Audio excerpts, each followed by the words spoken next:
الحمدللہ رب العالمین والصلاة والسلام علی سید الانبیاء والمرسلین نبینا محمد وعلی آلہ وصحبہ اجمعین ومن تبعہم بإحسان الی یوم الدین۔ ناظرین کرام، محفل مذاکرہ میں آپ کا استقبال ہے۔ السلام علیکم ورحمۃ اللہ وبرکاتہ۔ وعلیکم السلام۔ آج کے پروگرام کا عنوان ہے شادی اور آج کا مسلمان۔ اس محفل مذاکرہ میں ہمارے مہمان ہیں شیخ رضوان رفیقی صاحب، سابق صدر SIO UP، اور مولانا عبداللہ مدنی جھنڈا نگری، چیف ایڈیٹر ماہنامہ نور توحید نیپال، اور مولانا مفتی شکیل احمد سیتاپوری قاسمی، سیتاپور کے آپ مفتی ہیں۔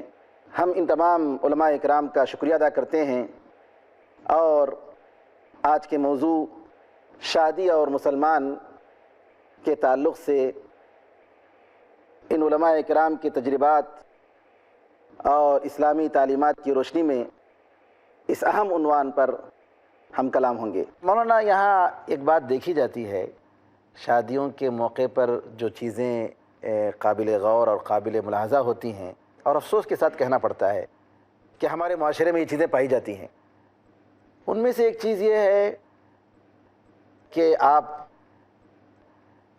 اپنے بچے کی یا اپنے کسی رشتہ دار کی نکاح میں کی دعوت دینے کے لیے جا رہے ہیں، لیکن جن لوگوں کو دعوت دے رہے ہیں اس میں کسی اپنے بالکل عزیز بہت ہی قریب رشتہ دار کو بالکل نظر انداز کر رہے ہیں، ان کو آپ دعوت نہیں دے رہے۔ دور دور کے رشتہ داروں کو، احباب کو بلا رہے ہیں، لیکن بعض موقع پر ایسا ہوتا ہے سگے بھائی ہیں یا چچا ہیں، ماموں ہیں، ان کو آپ نظر انداز کر رہے ہیں۔ کیوں؟ اس وجہ سے کہ انہوں نے ان کے خاندان میں جب شادی ہوئی تو ہمیں دعوت نہیں دی۔ یہ رشتہ داری کو کاٹنا، اس کا کیا حکم ہے اسلام میں؟ اسلام میں قرابت داری کا بہت ہی خاص انداز میں لحاظ و خیال رکھا گیا ہے۔ رشتہ داریوں کو جوڑنے کا حکم دیا گیا۔ بے شک جوڑنا عام حالات میں ہی نہیں، غیر معمولی حالات میں، سل من قطع کا۔ بے شک جو تجھے کاٹ رہا ہو، جو تجھے دور کر رہا ہو، تم اس کے ساتھ جڑو، اس کو جوڑو اپنے ساتھ۔ شادی بیاہ کا ایک موقع ایسا ہوتا ہے معاشرتی طریقے پہ کہ ایک دوسرے کی خوشیوں میں لوگ شریک ہوتے ہیں، شامل ہوتے ہیں۔ اس میں دو باتیں ہوتی، کبھی کبھی جس کے گھر دعوت ہے وہ کسی اپنے خاص عزیز کو کسی معمولی سے سبب کی وجہ سے نظر انداز کر دیتا ہے، یا اگر اس کی طرف سے کوئی بات کبھی ہوئی ہے تو وہ دعوت میں آنے سے پرہیز کرتا ہے، گریز کرتا ہے۔ اور بعض بستیاں تو ایسی ہوتی ہیں جو شادی بیاہ کے موقع پہ یہ سارے ہنگامے ہمیشہ بپا ہوتے ہیں۔ نعوذ باللہ۔ یہ ساری پریشانیاں آتی ہیں، ایک دوسرے سے روٹھے ہوئے لوگ ہیں۔ تو جہاں یہ رشتہ داریوں کو آپ ختم کر رہے ہیں، وہ عام اخلاقی طریقے پر بھی جو ایک چیز ہونی چاہیے وہ بھی نہیں کر پا رہے ہیں آپ۔ اب اس کا سلسلہ یہ ہے، شادی بیاہ کے مسئلے میں حقیقت یہ ہے، اس پر بھی بہرحال سب کو غور کرنا چاہیے۔ معاشرت کو جس طرح سے اچھے ڈھنگ سے نبھانی چاہیے، اس میں ایک یہ بھی ہے کہ اگر کوئی آدمی کم خرچ کر کے غریب ہے، نادار ہے، یا صاحب اقتدار ہے اور چاہتا ہے کوئی غلط پیغام نہ جائے، کم لوگوں کو دعوت دے، کچھ خواص کو بھی چھوڑ دے، تو کوئی سنجیدہ شکایت اس کے لیے نہیں ہونی چاہیے۔ یہ بہت خاص بات ہے۔ بلکہ اس پہ اس کی جو ہے مبارکباد دینا چاہیے اس کہ کا. بھائی ٹھیک ہے، اچھا ہوا اللہ نے آپ کا یہ رشتہ اچھے ڈھنگ سے انجام تک پہنچا دیا، یہ بڑی خوشی کی بات ہے، ہماری طرف سے مبارکباد قبول فرمائیے. لیکن ہوتا یہ ہے کہ اس کی جگہ پہ لوگ رشتہ داریوں کو توڑ لیتے ہیں اور ایک دوسرے کو نظر انداز کرنے لگتے ہیں. تو خصوصی بات اس سلسلے میں یہ ہے کہ آدمی کبھی اگر ملاقات ہو جائے اور کہے بھی کہ بھائی ہم نہیں آ سکے یا آپ نے شاید ہمیں بلا دیا، ہمارے پاس دعوت نہیں پہنچی، تو یہ سنجیدگی اس میں وہ بہرحال نہیں ہونی چاہیے. ایک روا روی میں کبھی کوئی بات کہہ دی، اس کا کوئی دور رس اثرات اس کے مرتب نہیں ہونی چاہیے کہ آپ ایک دوسرے کو نظر انداز کرنے لگیں. اگر کوئی آدمی ایسا کرنا چاہے کہ کم دے تو حق ہے کہ کم دے، خواص کو بھی چھوڑ سکتا ہے. کوئی مجبوری نہیں ہے شرعی طور پر کہ آدمی ہر جاننے والے کو اپنے گھر دعوت دے، کوئی ایسی مجبوری نہیں ہے اس کی. کم سے کم خرچ میں وہ شادی کرنا چاہتا ہے، حق ہے اس کا کہ وہ ایسا کرے. اگر کچھ خواص کو بھی نظر انداز کر دے تو اس کی شکایت نہیں ہونی چاہیے اور اس کا کوئی جرم نہیں ہے. ابھی اس موقع پر میں ذرا ایک چیز عرض کروں گا کہ اجازت ہو. جی جی بالکل. میں 2 حدیثیں اسی جو مضمون کی سنا دوں تاکہ ناظرین بھی سن لیں. بالکل. لیس الواصل بالمکافی، اللہ اکبر، کہ صلہ رحمی یہ نہیں ہے کہ ہم بدلہ کریں، صلہ رحمی یہ ہے کہ ہم ابتدا کریں. اور دوسری حدیث ہے لا یکن احدکم امعہ یقول ان احسن الناس احسننا وان اساؤوا اسانا، کہ بدلے کی بھاونا جس کو کہتے ہیں کہ بدلے کی بھاونا رکھنے والے مت بنو. جی. کہ اگر ہمارے ساتھ لوگ اچھا سلوک کریں گے تو ہم اچھا سلوک کریں گے، اور اگر برا سلوک کریں گے تو ہم برا سلوک کریں گے. آپ کو اچھا سلوک ہی کرنا ہے، اچھا سلوک ہی کرنا مطلوب یہی ہے. مولانا رضوان صاحب، آپ ذرا اس مسئلے کو ذرا اور واضح کریں کہ بعض لوگ الٹا کرتے ہیں. جیسے مولانا نے دعوت دی، جی کسی مجبوری کی بنا پر ولیمے کی دعوت آپ نے یا نکاح کی دعوت، شادی کی دعوت اپنے رشتہ داروں کو، قریب لوگوں کو فون سے دے دیا. جی باقاعدہ رسمی طور پر گھر جا کر جیسا کہ عام طور پر عرف میں ہے اس تکلف کے ساتھ دینے کا موقع نہیں ہوا، مجبوری تھی، بیمار تھے یا کچھ بھی تھے. اب چونکہ انہوں نے فون پر، ارے وہ فون پر دیے کیا میں جاؤں، میرے گھر آ کر دعوت دینا تھا، گھر آ کے انہوں نے دعوت نہیں دی. بعض لوگوں کو نعوذ باللہ اپنے وقار کا بخار ہوتا ہے اور نعوذ باللہ اس کی بنا پر جو ہے تعلقات متاثر ہوتے ہیں، تعلقات کاٹ دیتے ہیں اور دعوت قبول نہیں کرتے. اور کہا کہ چلتے چلتے انہوں نے اسے سنا دیا. تو اس کے بارے میں آپ کا کیا خیال ہے؟ دیکھیے اسلام بالکل سادہ دین ہے، تکلفات سے بالکل پرے. جو چیزیں بہت آسانی سے منتقل ہو جائیں اسی کو لینا چاہیے. اصل چیز جذبے کی اہمیت ہے. بے شک ایک آدمی کس جذبے سے دعوت دے رہا ہے اس جذبے کو قبول کرنا چاہیے، نہ کہ کس لفافے میں کس انداز میں ملمہ کاری کر کے دے رہا ہے اس پہ نہیں غور ہونا چاہیے. ابھی کیا ہے، زمانہ پہلے یہ تھا ہمارے یہاں دیہاتوں میں کہ وہ ہلدی بھیجی جاتی تھی، جی جی، اور ہلدی ہی کے ذریعے جو ہے وہ اس کو نیوتا کہتے تھے. نوتا کہتے تھے اور اس کو تسلیم کر لیا جاتا تھا. اور آدمی نہیں جاتا تھا بلکہ ایک نائی ہوتا تھا یا جو اس کام کا پیغامبر جسے کہا سکتے ہیں وہ یہ کام کرتا تھا. ابھی کیا ہو گیا ہے کہ ٹیکنالوجی کے زمانے میں بہت سارے وسائل ہو گئے ہیں. ایس ایم ایس بھیج دیتے، ایس ایم ایس بھیج سکتے ہیں، فون پہ ایک بار کہہ سکتے ہیں، میل بھیج سکتے ہیں. اور یہ تعلقات کو اسی نوعیت سے کہ اشارے، محبت کے جو اشارے ہیں ان کو سمجھنے چاہیے. محبت کے اشاروں کو اس کو نفرت کے تیروں سے تبدیل نہیں کرنا چاہیے. اگر ایس ایم ایس آ گیا بس یہ کافی ہے. آپ نے روا روی میں جمعے کی ملاقات میں یا کسی میٹنگ میں مل کر کے آپ نے کہہ دیا، یہ کافی ہے. آدمی اس کو لیا کہ بھئی ٹھیک ہے آپ نے کہہ دیا. اس میں ایک چیز اور آگے بڑھ گئی ہے اسی دعوت کے پس منظر میں، جی، کہ جس طرح سے دعوت ولیمہ میں بھی اسراف ہوتا ہے اور ایک دوسرے سے مقابلہ آرائی چلتی ہے، جی اس دعوت کے لیے جو دعوت نامہ دیا جاتا ہے اس میں بھی مقابلہ آرائی چلتی ہے. بالکل صحیح کہا آپ نے. ابھی ایسا ہو رہا ہے کہ فوٹو کاپی سے کام چل سکتا ہے، بالکل فون سے کام چل سکتا ہے. آپ جو ہے چند روپیوں کے آپ باؤچر بنائیں اور اس میں جو ہے آپ پورے رشتہ داروں کو میسج دے سکتے ہیں. لیکن ان کا کارڈ جو ہے 50 روپے کا تو ہمارا جو ہے 100-150 کا ہونا چاہیے. لوگوں نے حد تو یہ کر دی ہے کہ 1000 اور 1500 تک کے کارڈ بنوائے نعوذ باللہ، جن کا کوئی مصرف نہیں. یعنی یہ کارڈ 1000 اور 1500 روپے. ہاں ایک کارڈ، استغفر اللہ، اس صرف اس لیے کہ ان کے اللہ. کارڈ کے مقابلے میں ہمارا جو ہے زیادہ ہو. استغفر اللہ. تو جب آدمی دین اسلام کا جو یسر ہے، اس کی آسانی ہے، اس سے جب ہٹتا ہے اور اس کی جو سادگی ہے، تو پھر یہ تکلفات کے پرپیچ وادیوں میں گھومتا رہتا ہے، اور پھر وہ اپنے نفس کے یا جو خواہشات نفس ہیں ان کو سکون پہنچانے کے لیے کوشش کرتا رہتا ہے۔ اس میں عام طور پر لوگ کہتے ہیں کہ شادی خوشی کا موقع ہے، اور بھائی ہم کماتے کس لیے ہیں؟ خرچ کرنے کے لیے، اپنے بچوں کے خوشیوں میں خرچ کرنے کے لیے کماتے ہیں۔ کیا مفتی صاحب یہ وجہ جواز بن سکتا ہے کہ اپنے بچوں کے لیے کماتے ہیں، شادی خوشی کا موقع ہے، ہم جتنا بھی کمائیں سب لٹا دیں؟ یہ وجہ جواز بن سکتا ہے؟ اگر یہ وجہ جواز ہوتی یہ بات، تو پھر مالداروں کے لیے شریعت الگ ہوتی اور غریبوں کے لیے شریعت الگ ہوتی۔ اللہ اکبر، بالکل بجا فرمایا۔ جو سب کے لیے مونس و دمساز نہیں ہے، جی، جو سب کے لیے مونس و مونس و دمساز نہیں، کچھ اور ہے، وہ عشق کی آواز نہیں۔ اللہ اکبر، جو امیر و فقیر سب کے لیے یکساں نہ ہو، وہ شریعت کی آواز تو نہیں ہو سکتی۔ بالکل صحیح کہا آپ نے۔ اس لیے یہ تو ان کا کہنے کے معنی یہ ہے کہ گویا شریعت جو ہے دو طرح کی ہے۔ نعوذ باللہ۔ جزاکم اللہ خیرا کثیرا۔ ناظرین کرام، موضوع ابھی باقی ہے، ایک وقفے کے بعد دوبارہ آپ کی خدمت میں حاضر ہوں گے، اس وقت تک کے لیے اجازت دیں۔ السلام علیکم ورحمۃ اللہ وبرکاتہ۔ السلام علیکم ورحمۃ اللہ وبرکاتہ۔ ناظرین کرام، انتظار کرنے کا شکریہ۔ ہم اپنے موضوع کو جاری رکھتے ہوئے، مفتی صاحب کو میں بار بار تکلیف دے رہا ہوں کیونکہ اس مناسبت سے فتوے کے مسائل بہت ہیں۔ جی، یہ ایک مسئلہ یہ بھی ہے کہ عام طور پر شادیوں میں میوزک کا استعمال ہوتا ہے۔ جی جی، مولانا یہ کہاں تک صحیح ہے اسلام میں؟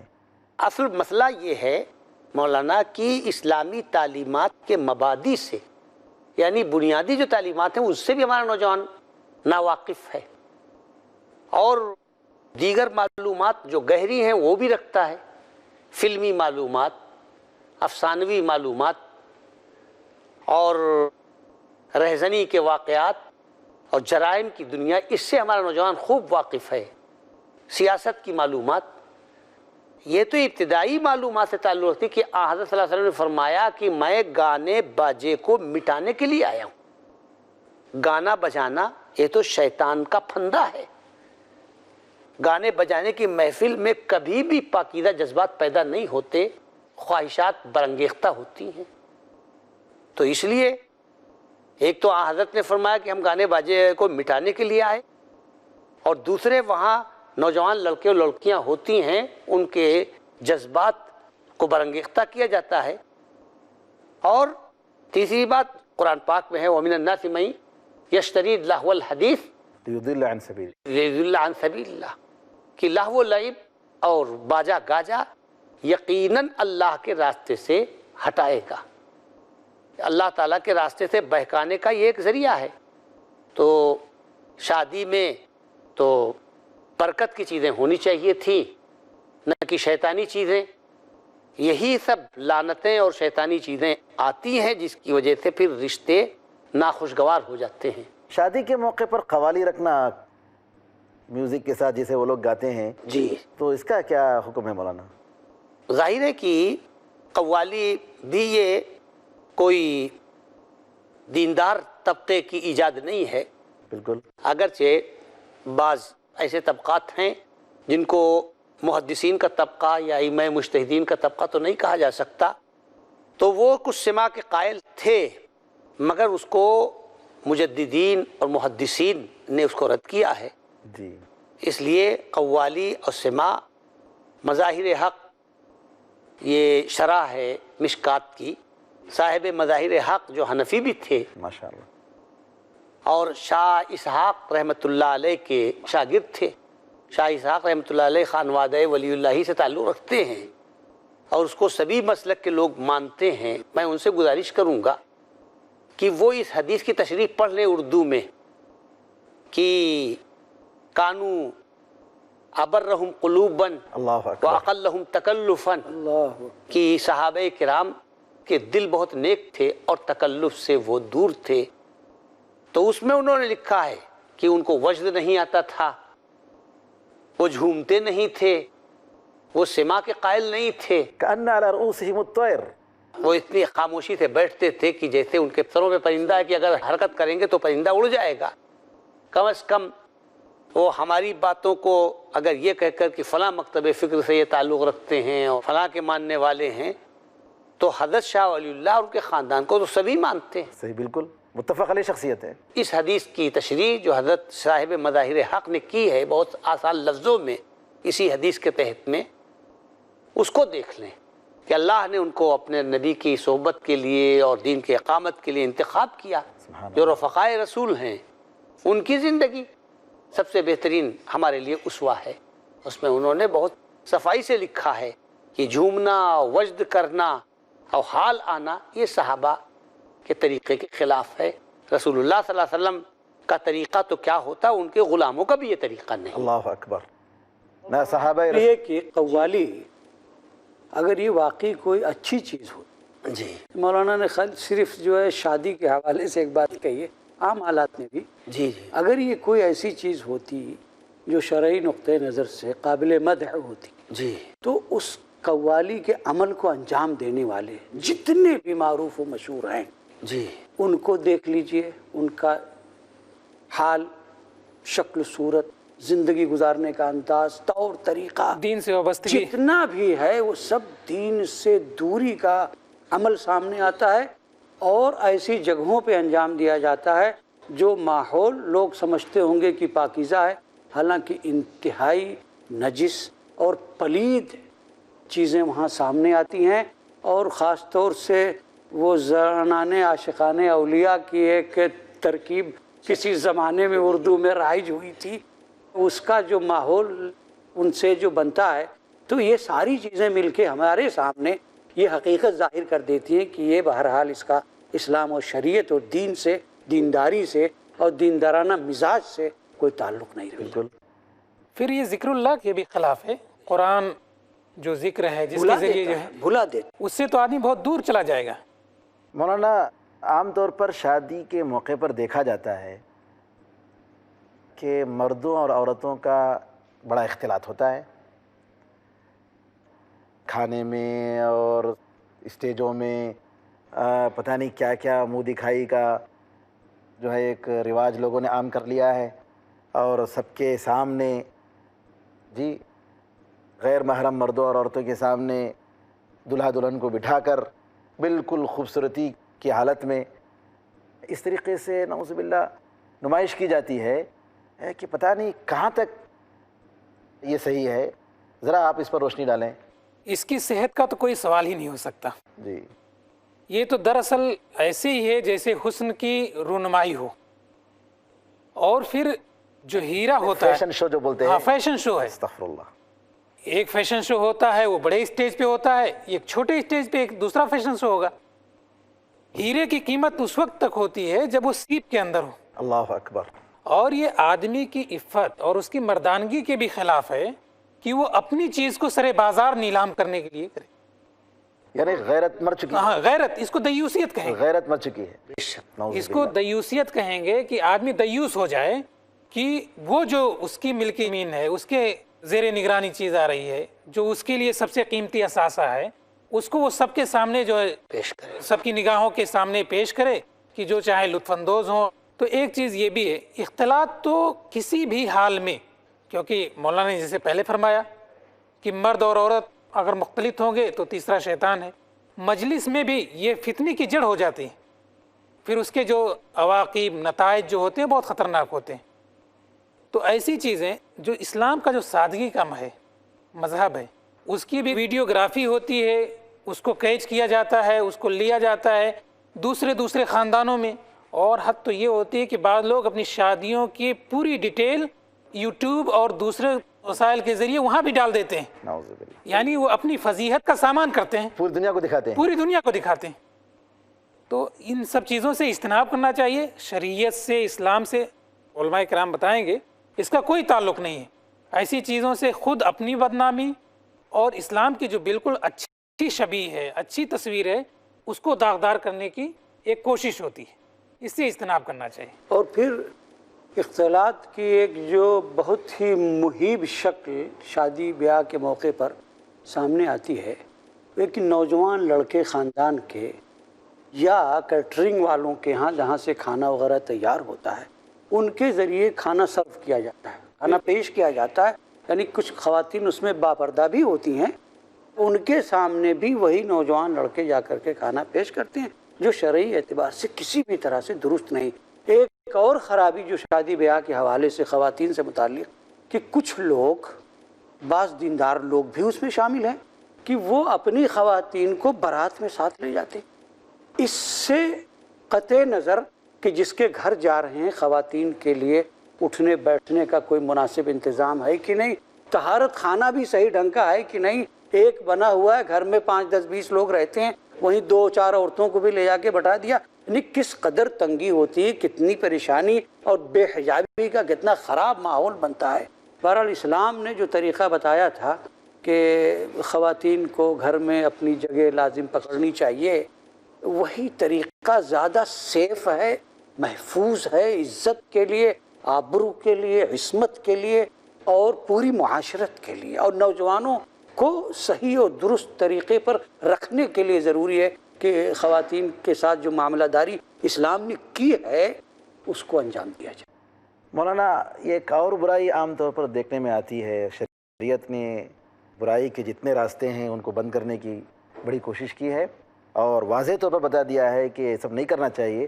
مثال کے طور پر شادی کے موقع پر عورت اپنے گھر سے بالکل بن سور کر نکلتی ہے، خیر زینت اگر پردے کے اندر چھپی ہے تو کوئی حرج نہیں، لیکن پرفیوم لگانا، ایسا پرفیوم جو بالکل یعنی نعوذ باللہ محرک ہو اور فتنے میں ڈالنے والا ہو، نبی کریم صلی اللہ علیہ وسلم نے منع کیا ہے کہ کوئی عورت ایسی حالت میں نکلتی ہے تو نعوذ باللہ وہ تو زانیہ عورت ہے۔